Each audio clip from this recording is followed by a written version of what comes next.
देखिए, यहाँ पर यार शब्द का प्रयोग किया गया है। मन से कहा जा रहा है, ऐ मन श्याम सुंदर, तेरे साचो यार है। साचो साचो यार माने सदा को हो और सदा यारी निभावे। वो यार सदा के लिए हो। संसार में जितने फिजिकल यार होते हैं, अनंत बार आप लोगों ने अनंत बाप बनाए, अनंत माँ बनाए, अनंत बाप पति बेटा स्त्री सब बनाए। ये सब यार है। जिससे प्यार हो उसका नाम यार होता है। प्रेमास्पद कहते हैं संस्कृत में उसी को। एक प्रेमी, एक प्रेम और एक प्रेमास्पद, ये तीन होते हैं। एक प्यार करने वाला और जिससे प्यार किया जा रहा है वो प्रेमास्पद, और इन दोनों में नाता जोड़ने वाले का नाम प्यार। ये मटीरियल जगत का प्यार भी ऐसा ही होता है। तीन चीजें होती हैं, लेकिन यहाँ के प्यार में क्या है? यहाँ कोई किसी का यार नहीं। क्यों? इसलिए कि सब अपना अपना सुख चाहते हैं। अपना सुख चाहने वाला यारी नहीं कर सकता, प्यार नहीं कर सकता, व्यापार भी नहीं कर सकता, वो तो थर्ड क्लास में है। अपने स्वार्थ से प्यार करना थर्ड क्लास, और व्यापारी प्यार करना यानी स्वार्थ हमारा भी हो और उनका भी स्वार्थ सिद्ध हो, ये नंबर 2 का प्यार है। और उनके सुख के लिए ही प्यार हो, ये असली प्यार है। तो संसार में प्यार शब्द का प्रयोग करने ही पागलपन है, क्योंकि यहां प्यार की परिभाषा तक कोई नहीं जानता, प्यार क्या करेगा। सब स्वार्थ के लिए प्यार करते हैं, स्वार्थ के लिए, इसलिए वो प्यार नहीं। फिर कितने दिन करेंगे, बाप जिंदा है कब तक प्यार करेगा, माँ कब तक करेगी, बेटा कब तक करेगा, पति कब तक करेगा, उसके बाद क्या होगा, फिर दूसरे जन्म में दूसरा बाप बनाया, दूसरी माँ बनाया, दूसरा पति बनाया, दूसरा बेटा बनाया। कति नाम सुता न लालिता, कतिवानेह बधूर भुंजिहि, वनुते वनुताश्च भावयं, भवसंग खलु पांथ संगम। यहाँ जो भी नाता है फिजिकल, शारीरिक, माँ बाप बेटा स्त्री पति, ये तो ऐसा है जैसे कोई सफर में आप जा रहे हैं, आपके कंपार्टमेंट में कई लोग बैठे हैं, आप कहाँ जाएंगे, इलाहाबाद, आप कहाँ जाएंगे, कलकत्ता। आप क्या करते हैं, ऐसे गप्पे करते जाते हैं। आपका स्टेशन आ गया, अच्छा साहब चले, आप कहाँ जा रहे हैं, अरे मेरा इलाहाबाद आ गया, अजी साहब बाप मुझे कलकत्ता चलना है, वहां तक चलिए। तो वाह मैं पागल हूँ, कलकत्ता जाऊँ, बस यहाँ ऐसे हिसाब है। स्त्री का टाइम आ गया, तुमको 25 वर्ष 2 महीना 2 घंटा दिया गया है, टाइम हो गया। अरे साहब मेरे पति है, मेरी बीवी है, मेरी माँ है, कुछ नहीं, चलो खत्म रिश्ता, नाता, यारी सब समाप्त। तो केवल श्याम सुंदर ही हमारे एकमात्र प्रेमास्पद हैं, ये तो साधारण बुद्धि वाला भी जानता है, क्योंकि आत्मा परमात्मा का अंश है। और फिर एको हवै देवो नारायणो माता पिता भ्राता सुहृद गति, वेद कहता है, गतिर भरता प्रभु साक्षी निवासा शरणम सुहृद, गीता कहती है, मोरे सबई एक तुम स्वामी।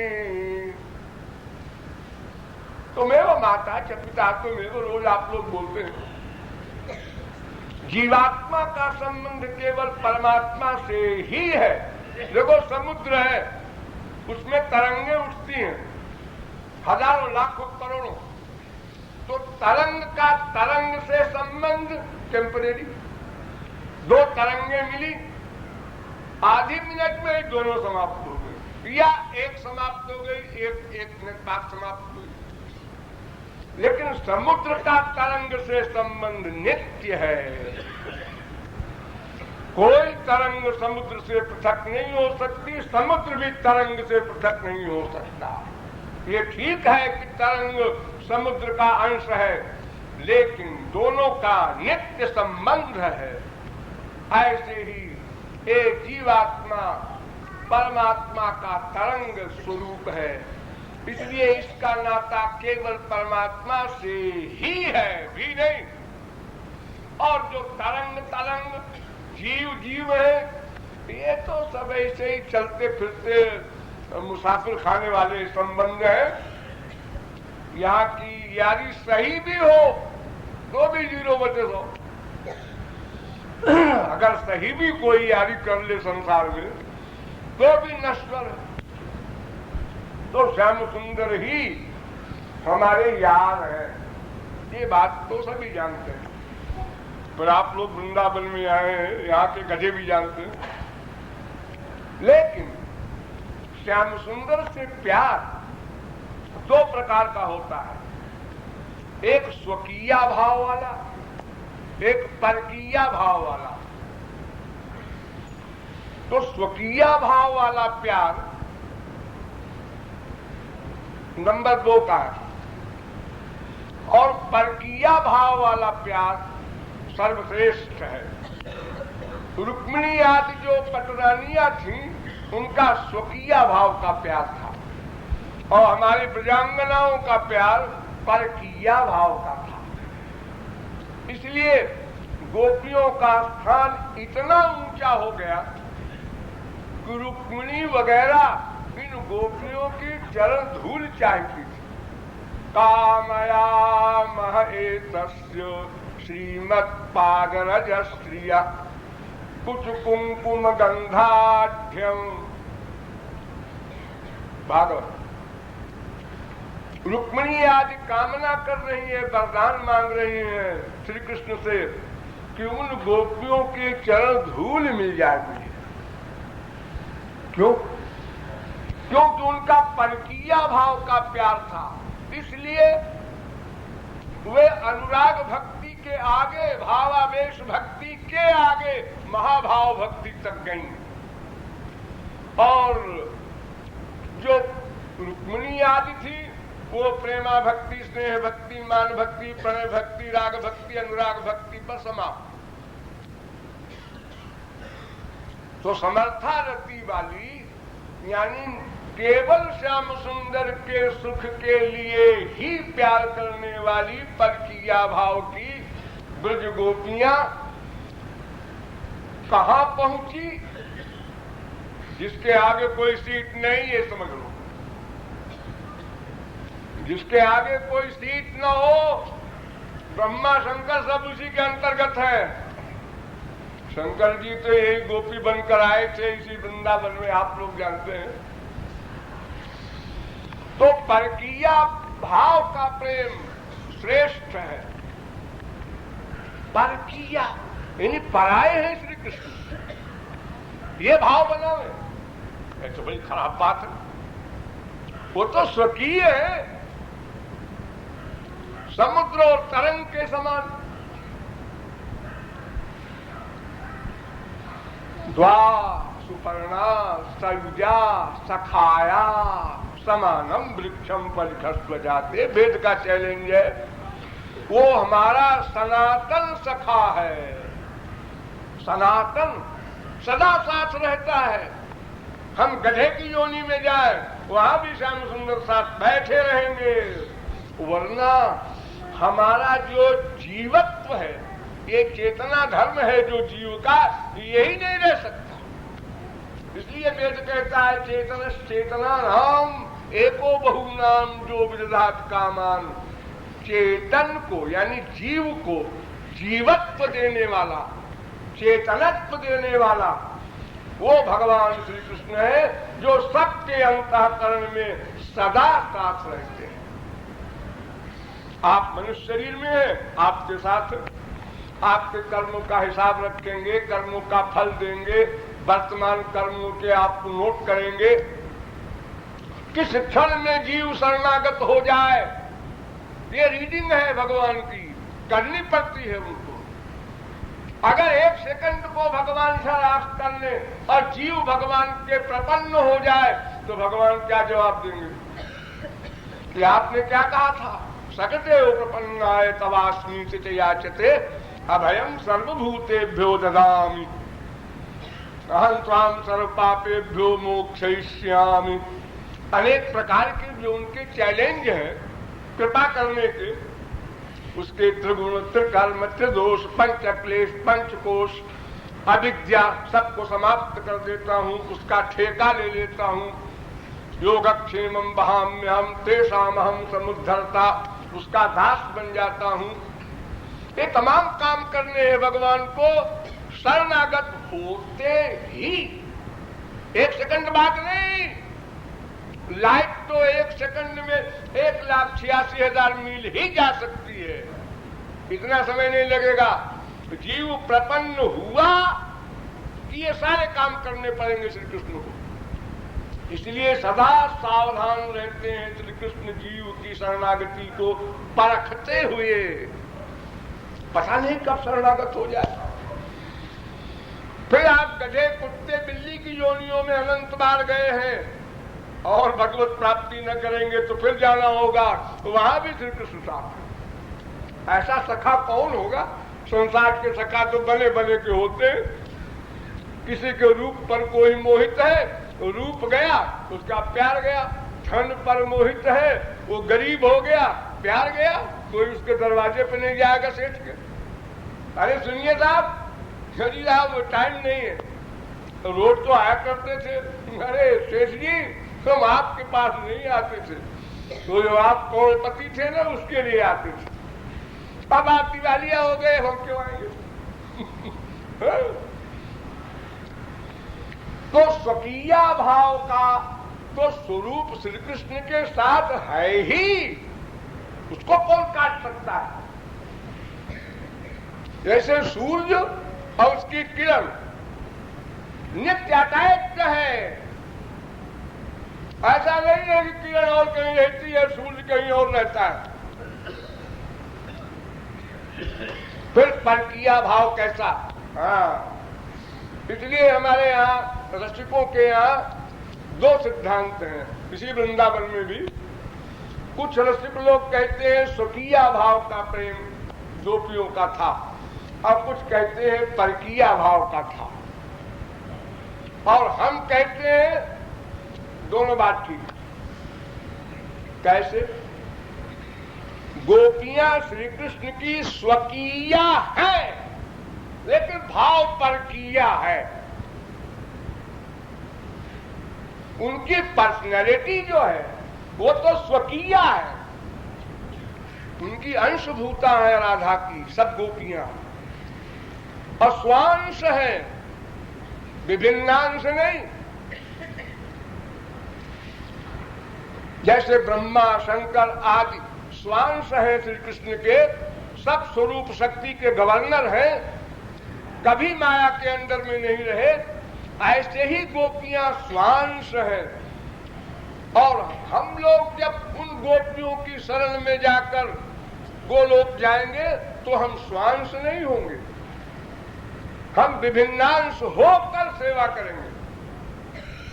स्वांश सदा स्वांश रहेगा, विभिन्नांश सदा विभिन्नांश रहेगा। गोलोक में रह के भी, क्योंकि अनादिकाल से वो श्री कृष्ण से विमुख होने के कारण विभिन्नांश था। तो स्वकीय तो है श्री कृष्ण, लेकिन प्रेम परकीय भाव का श्रेष्ठ होता है। संसारी दृष्टि से सोचिए, एक स्त्री का पति है, वो स्वकीय है। हाँ, माँ है, बाप है, बेटा है, कोई है, स्वकीय है। स्वकीय होने में क्या होता है? आए तो अपना है, ये तो अपना है। ये उसमें दोष बुद्धि होने लगती है, दोष बुद्धि। हमारा पति है, हाँ हमारा, तो छोटा है, वो उसका पति लंबा है, वो अच्छा है। हमारा पति की नाक ऐसी है, उसका पति की नाक उसकी अच्छी है। हमारा पति काला है, वो जरा गोरा है।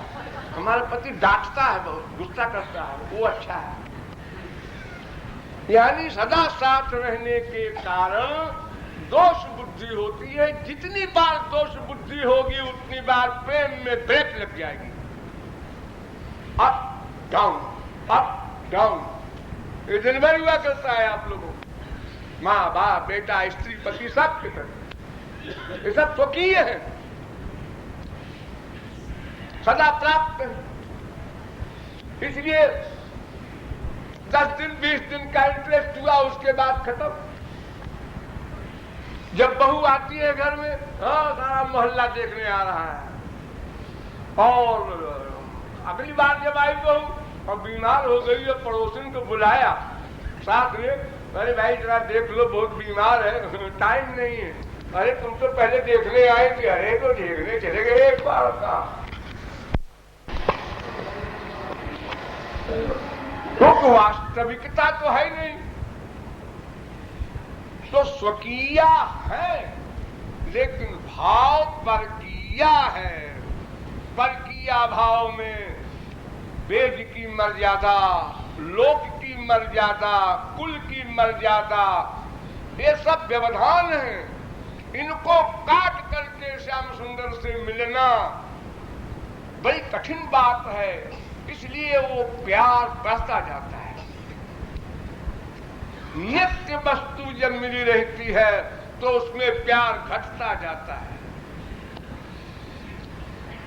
तो परकीया भाव श्रेष्ठ है, लेकिन स्वकीया है स्वकीय, उनकी पर्सनैलिटी, उनकी सत्ता स्वकीय है, लेकिन भाव परकीय है। इसलिए परकीय भाव से प्यार करने वाले के प्रति इस शब्द का प्रयोग होता है यार। संसार में भी होता है, अरे इनके बहुत से यार है, ऐसे बोलते हैं लोग। इनके पति है, कोई बुराई नहीं, और ये कौन है, इनके यार हैं, कलेक्टर जैसे, उसको लोग कितना बुरा मानते हैं। वो जो लोक में बदनामी का कारण, फिर वेद के अनुसार पाप, वेद के अनुसार भी पाप। परीक्षित को यही शंका हुई थी, तो सुखदेव से कहा, 3 गोपियों ने विवाह किसी और से, प्यार श्याम सुंदर से, या बिना ब्याह के एक कन्या का प्यार श्याम सुंदर से, 2 प्रकार की गोपियां थी। ये तो पाप है। विवाह के बाद किसी पुरुष से कोई लड़की प्यार करे वो जायज है साधारण बुद्धि में, और असली बुद्धि में तो वो भी नाजायज है। वेद कहता है किसी को भी अपनी मां से, बाप से, बीवी से, पति से प्यार करने का अधिकार नहीं है। सब गलत। अरे अपनी मां से प्यार कर रहे हैं कि अपनी बीवी से कर रहे हैं? बिल्कुल नहीं। भगवान की शर्त है अनन्याश्चिन्तयन्तु माम एकम शरणम ब्रज। अगर मां से प्यार करोगे तो फिर ये कैसे कहोगे त्वमेव माता, फिर तो कहोगे त्वमापि माता, तुम भी मेरी मां हो। और एक मां हमारे घर में बैठी तो 50% भगवान से प्यार करेगा, 50% अपने फिजिकल मां से करेगा। और भगवान की शर्त है माम एकम, सब कुछ मुझे मानो। आत्मा का और कोई है ही नहीं रिश्तेदार। अगर कोई पूछे ये तुम्हारी कौन है, ये हमारे शरीर की मां है, ऐसा बोलो। हमारे शरीर की मां, हमारी मां मत बोलो। हम माने आत्मा, आत्मा की मां परमात्मा। ये तो वायुमानि भूतानि जायन्ते येन जातानि जीवन्ति यत् प्रयन्त्यभिसं विशन्ति, वेद कहता है। हमारी मां वो है जिससे हम पैदा हुए, उत्पन्न हुए, आत्मा। अब आत्मा का शरीर की मां, यहां 2 का लगा है। मैं का मैं आत्मा का शरीर की मां, इसलिए वो बदलती रहती है। शरीर बदला मां बदली, फिर शरीर बदला फिर मां बदली। वो सब बदलने वाली चीजें हैं। तो हमारा संबंध तो भगवान से स्वकीय है, लेकिन भाव परकीय होना चाहिए। इससे प्रेम की वृद्धि होती जाती है। लेकिन निष्कामता की शर्त सबसे पहले, श्याम सुंदर के सुख के लिए ही उनका प्यार चाहेंगे प्यार, लेकिन अपने लिए नहीं, उनके सुख के लिए। तो अपने को क्या मिला? जब वो सुखी होंगे तो उनका सुख समर्पित हो जाएगा हमको, अनंत गुना होकर भगवान हमको दे देते हैं वो आनंद। फिर उस आनंद को हम उनको दे देते हैं, फिर वो हमको दे देते हैं। ये अनंत काल तक धारा चलती रहती है। और अगर आप में कुछ स्वार्थ की बुद्धि आई, कोई कामना आई, तो भगवान कामना पूर्ति कर देंगे, वही प्रेम पर ब्रेक, बात खत्म। किसी ने कोई चीज एक मांगा, दे दिया, लग जाओ छुट्टी। और किसी ने कुछ लिया नहीं, ऐसे सेवा की, अब स्वामी को सोचना पड़ता है उसके लिए। अरे भाई इतना दिन से काम कर रहा है, पे नहीं लिया। हाँ? नौकरानी है बीवी, नौकर है पति, लेकिन वो कुछ छोटी चीज नहीं मांगती। तुम्हारा सब कुछ हमारा, हमारा सब कुछ तुम्हारा। इसलिए उसका जब तक शरीर है वो संबंध बना रहता है। तो परकीय भाव से प्यार करना ही सर्वश्रेष्ठ है, और उसी के लिए शब्द प्रयोग होता है यार, साचो यार। लेकिन पर नहीं है श्री कृष्ण हमारे, ये ध्यान रखना, भाव पर है, परकीय भाव है। उस परकीय भाव से हमारा उत्थान होता है, इसलिए हम परकीय भाव रखे हुए हैं। गोलोक में यही गोपियां जो अवतार लेकर यहाँ आई थी, यही गोलोक में भी थी, वहां भी स्वकीय थे श्री कृष्ण उनके। लेकिन परकीय भाव में जो सौरस्य है, जो प्यास है, प्यास, उनकी सेवा की प्यास, बस यही जीवन है। प्यास शब्द पर ध्यान रखो। प्यारी जू को रूप मानो, प्यास ही को रूप है। किशोरी जी की परिभाषा किया रसिकों ने। किशोरी जी की क्या परिभाषा की जाए, श्री कृष्ण से उनका क्या संबंध है, क्या कहा जाए?